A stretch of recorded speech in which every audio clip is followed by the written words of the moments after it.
Hi there. Today we're going to take a look at ellipses and try to understand them a bit better in order to draw them more successfully. So first of all, what is an ellipse? It's when we take a circle and we squash it. We're needing to see the circle in perspective. So the top edge in a circle becomes the top back edge in an ellipse. This bottom edge of the circle here becomes the front edge of the ellipse. This will help us make the object that we're drawing more realistic. The circular object will look more in perspective. So as I say, we've got this circle here. So this is the top edge. This is the bottom edge of the circle. But when we're turning that into an ellipse, this top edge becomes the back and this bottom edge becomes the front of the ellipse. Okay, but all of this and the size of this ellipse and how much we squash it, so if I squash it even more, perhaps do that one a little bit further down here. So if I squash that ellipse even more, so what we've got there, let me just rub that bit out for you so you can see that better. Okay, so the distance that we've got here on that ellipse in this one is much narrower. Okay, so you see that distance there is much narrower than that one. And it's how much we squash that circle will depend on where we're viewing the object from. So I've taken some photographs here to hopefully show you that a little bit more clearly. It's just a simple glass. And what I've done is I've taken the photograph directly over the glass. So this is me looking into that glass. And as you can see, we've got that perfect circle there, just like I had got here when I drew the circle.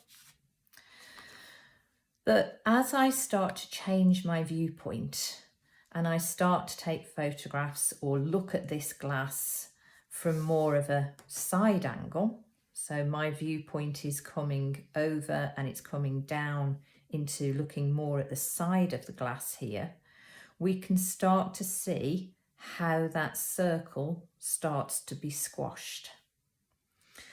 Easiest way of doing this, and I'm actually going to put all of these in the attachments for you so you can print these off and actually have a go at this little exercise yourself.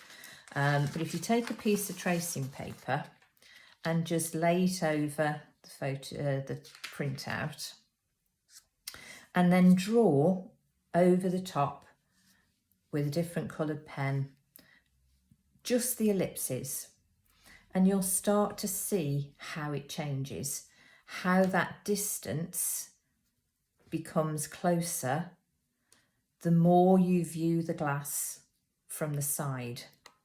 So you can see between this one and this one, okay, you can see how tight that ellipse is becoming now. It's becoming much more shallow in its distance from that back edge to the front edge. And it all depends on where we're viewing it from. So if I just show you circles on their own here, circles and ellipses I should say. All right, so that was me looking completely over the top of the glass, like a bird's eye view right from the top. And then as I start to change my viewpoint and I start to look at the object more from the side of the glass, we can see how that ellipse changes.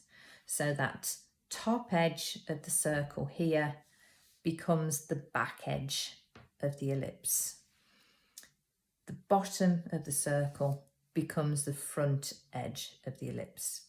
And I'm using that terminology because I think by using the words back and front, it actually helps you to visualize something in 3D, that there is an actual physical object in front of you that is creating distance. And that's what we're trying to do when we're drawing an ellipse. We're creating distance with an object. So as well as that sheet, I'll just move that one out of the way.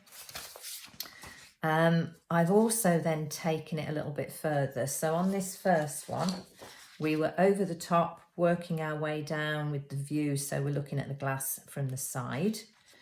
And then with this one, I'm coming right the way down until you see with this one here that we're really straight on with our viewpoint. So when our eye line, our eye level is in line with that top of the glass, that edge becomes a straight line. It's our horizon. All right, so if I just show you with the tracing over the top, you can see how much that ellipse has closed in there. And then when my eye level gets in line with the top of that glass, it becomes a straight line on its own. What then happens when we continue to go lower, our eye level is going much further down now. Remember, we started as a bird's eye view looking over the top of the glass. We've come round, we're starting to look at the side of the glass. We've got to a point where our eye level is level with the glass. Now we're going to start to look a bit lower, as if we're a little mouse or an insect, and we're going to look up at the glass.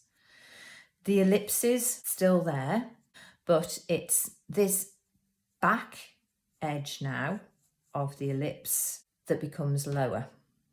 And a lot of the time, unless we're actually working with a glass where it's see-through, we don't end up seeing that back edge.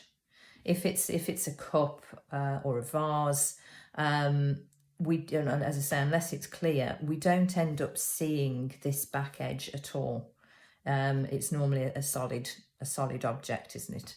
But if it is see-through, you'll see that back edge, but that back edge now has changed position. The front edge has become higher, which is why when I've done my little tracings here, I've made that into a dotted line instead. That comes into play if, for instance, you're drawing or painting something which is much taller than you. And what I've got here is a sample of a chimney.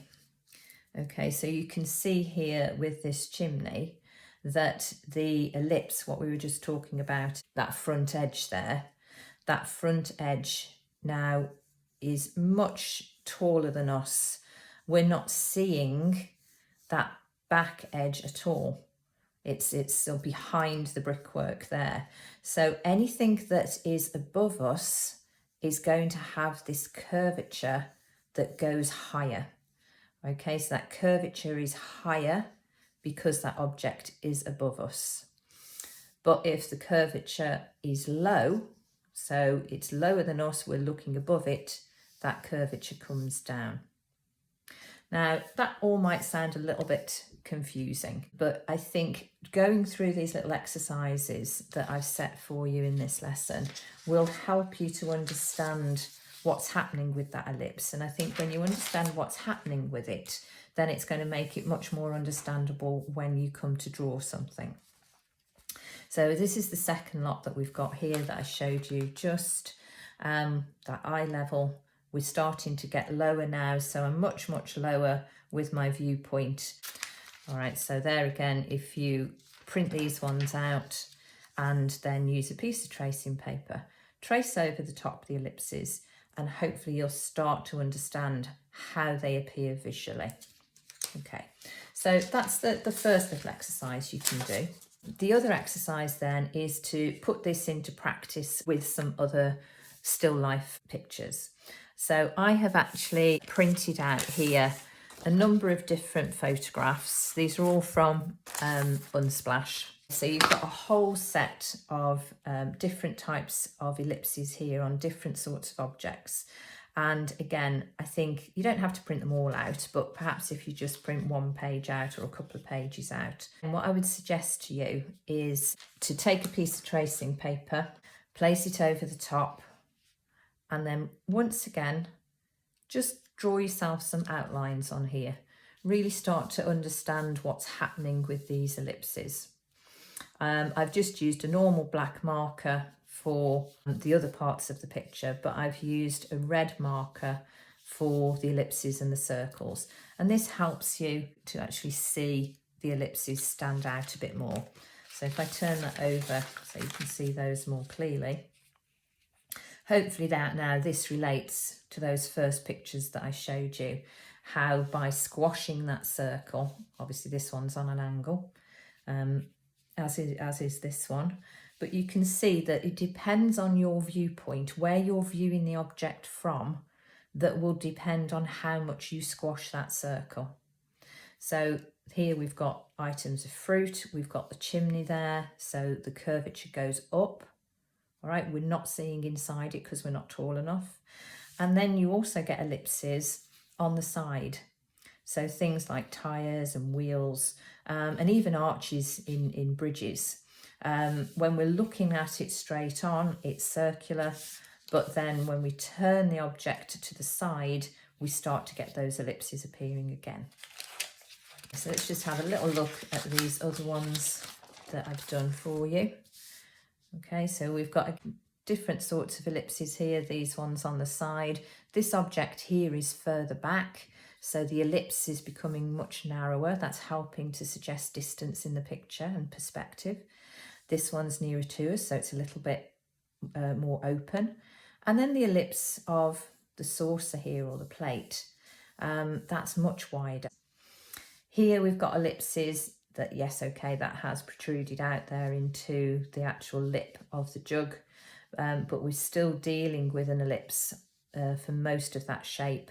And then into the fruit, we have these ellipses. The piece of tracing paper over the top, this helps you to really start to see and understand those ellipses. I'll just turn that over again so you can see them more simply. So the red indicates the ellipses there. This is a very typical still life setup. We've got an awkward ellipse there a little bit because they've tilted the jug on its side, but we're still dealing with exactly the same principle. These ones where you're looking directly above, and a nice simple one there, I've just got one ellipse to deal with. There again, you can see done exactly the same thing. By tracing over it, it helps you to see and identify. You look at that more clearly. And the final one, this one's a really complicated little still life, but it is good because it actually shows you ellipses at different levels. So this one up here is a very, very shallow ellipse because you're almost at the eye level with that top edge. There's just a slight opening there. And these ones, because we're seeing these a little bit more from above, that ellipse is widening out into more of the circle. You can see on this one, your eye level is level with the top of that glass, so therefore that becomes straight. So again, tracing over those helps you to see. And then we look at just the tracing on its own, and you've got the simplicity then to actually really get to grips with those ellipses. So sometimes when you're using tracing paper, it might feel as if you're cheating. It's not. It's a tool that you can use to help you understand and see shapes. And I think particularly with ellipses, this is a really useful little exercise to do. So if you can print out a couple of these pictures and then use some tracing paper to trace over and start to understand, you can extend this exercise by utilising one of the photographs. So these don't have to always print these out. This could be on your iPad. So you could choose a particular photograph and then you could try it freehand. Okay, so the first exercise is the tracing to get your hand used to drawing those ellipses. And the second part then of the exercise is to just take one of those photographs and try and draw it freehand. Really focusing on the depth that we're looking at when we're drawing the ellipse to help us make that object look in perspective.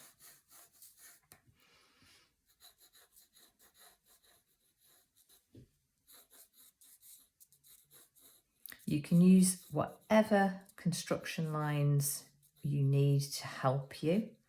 So obviously with this here, there's probably a vertical line that you could draw down here through the centre, which would help you to place the sides of that bowl evenly before we start to come out into the base. Okay, so we're above this ellipse down here. Okay, so that's going to curve down. Okay, and then of course we can use the horizon line at the back here as a base, and we can then start to pop in these other little objects if you wanted to. Obviously that's just a normal drawing exercise there. It's not to do with ellipses, but it might just help to set the scene if you wanted. And you can use any of those photographs, keeping it nice and simple with the one bowl there, or the fruit. What else have we got that's nice and simple? We've got the little bowl and the jug there, those 3 cups. Or you can push it to be as adventurous as you want it to be by going ahead and doing some of the fuller still lives there if you wish. Of course, if you're really getting to grips with your ellipses and you're finding that you're being quite successful with them by using these photographs, then again you can push your skills even further by setting up your own little still life with some circular objects and have a go at producing a small sketch study from life and drawing freehand. So that really will then extend your skills. I will just mention to you that one of the most common problems that I see with people when they're drawing ellipses is that they will draw the top of the object. Say we're drawing a glass here. They will draw the object, the top of it, from one angle. And this is where the brain and the eye start having an argument, because the brain is telling us that this is a circle. The top of this glass is a circle. So it wants to try and draw a circle. And it starts to override what the eyes are telling us, in as much as we're actually seeing this glass more from the side. So we often see an object that is confusing and it's battling to get some form of recognition, because we're wanting to show it as if it's from the side. I'm just going to do the bottom of this glass here. It's wanting to show us that this is a picture of a glass from the side. So we're looking at it from the side of the glass. But the brain is telling us, well, you know, the top of this is circular. It needs to be a circle. And this is where the conflict happens. When we're looking from the side, this back edge has to lower. It has to come lower. So if we amend that, okay, and probably that needs to come up a little bit as well. Perhaps if I do this in a red pen, and you'll see it a little bit better. Okay, so that has to come in. So we've squashed that circle. Okay, it's no longer there.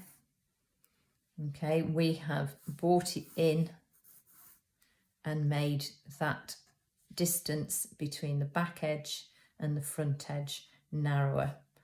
Now we're actually seeing that glass in a much more even way.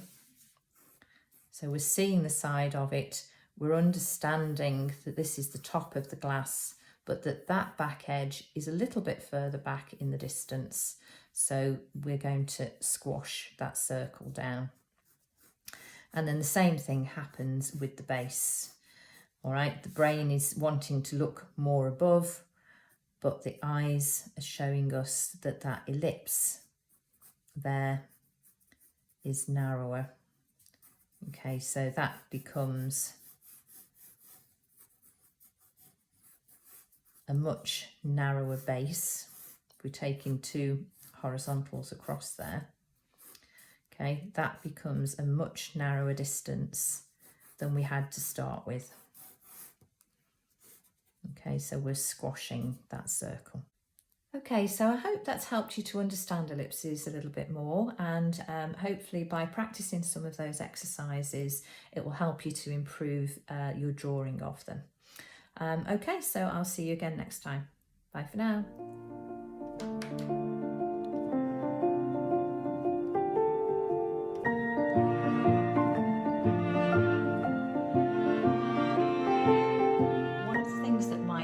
You, particularly if you set up your own still life with circular objects and perhaps you're struggling with one of the ellipses, not knowing quite sort of how far to squash your circle. If you place two pencils or two paintbrushes on the back edge, if I just show you there, on that back edge and the front edge of the glass or the object, you can see as I put the camera above there, we've got the two parallel pencils on both edges of the glass, and then as I move my way down the glass, so I'm coming to the side now, you can see that those two pencils start to get closer together, can't you? And then as I go further down and further down, at the point which my eye level is exactly in line with the top of the glass there, then the pencils, the one pencil disappears behind the other one, doesn't it? And then as I come lower, you can start to see how that pencil at the back, the slightly longer one, is now below the one on the front edge. By putting the pencils there, it just helps you to extend the line a bit, really. It's like if we were to put two construction lines, two horizontal construction lines on the ellipse. That would help us to see the distance in between those two lines, and that would help you to judge how much that circle has been squashed and at what point we see that as an ellipse, either a tight ellipse or one that's a little bit more open.